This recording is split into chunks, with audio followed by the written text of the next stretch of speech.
हात भरून आलो या, लई दुरून आलो या, अन करून धाडी भारी परफ्यूम मारून आलो या.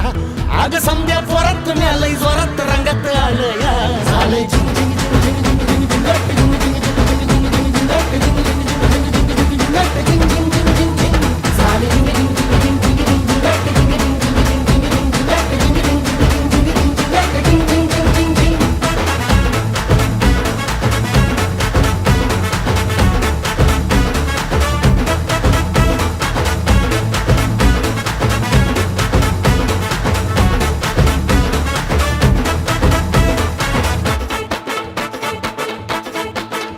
संध्या